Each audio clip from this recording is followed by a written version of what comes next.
রমজানে সারাদিন রোজা রাখার পর শরীর পানিশূন্য হয়ে পড়ে এবং শক্তি কমে যায়। তাই ইফতারের সময় এমন খাবার খাওয়া উচিত যা দ্রুত শক্তি পুনরুদ্ধার করে, শরীরকে হাইড্রেটেড রাখে এবং সহজে হজম হয়। এক্ষেত্রে ফল হলো সবচেয়ে ভালো ও স্বাস্থ্যকর খাবার। ফল প্রাকৃতিকভাবে পুষ্টিকর, হালকা এবং সহজে হজমযোগ্য, যা শরীরে দ্রুত শক্তি ফেরায়।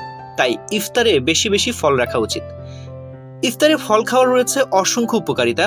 তো চলুন দেরি না করে শুরু করা যাক আমাদের আজকের আলোচনা। ফলে প্রাকৃতিক চিনি থাকে যা শরীরকে দ্রুত শক্তি দেয়। সারাদিন না খেয়ে থাকার পর রক্তে গ্লুকোজের পরিমাণ কমে যায়। ফল খেলে তা দ্রুত পূরণ হয়। তরমুজ, কমলা, পেঁপে, শসা, আঙুর, স্ট্রবেরির মতো ফলে পানির পরিমাণ বেশি থাকে। এগুলো শরীরে আর্দ্রতা ধরে রাখতে সাহায্য করে, যা রোজার সময় খুবই গুরুত্বপূর্ণ।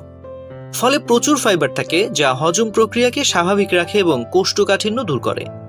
ফলে থাকা ভিটামিন সি, অ্যান্টিঅক্সিডেন্ট ও অন্যান্য পুষ্টি উপাদান শরীরে রোগ প্রতিরোধ ক্ষমতা বাড়ায়, যা রোজার সময় সুস্থ থাকতে সাহায্য করে। গরমের দিনে রোজা রাখলে ডিহাইড্রেশন ও অ্যাসিডিটি হতে পারে। তরমুজ, বেল, ডাবের পানি ইত্যাদি ফল খেলে অ্যাসিডিটি কমে এবং শরীর ঠান্ডা থাকে। খেজুর দিয়ে ইফতার শুরু করুন, এরপর অন্য ফল খান। ফলের সঙ্গে দই বা চিয়া সিড মিশিয়ে খেলে আরও উপকার পাওয়া যায়।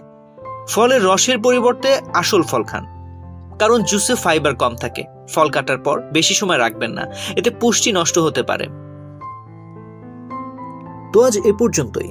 স্বাস্থ্য বিষয়ক এমন নানা তথ্য জানতে ডেইলি হেলথের সঙ্গেই থাকুন।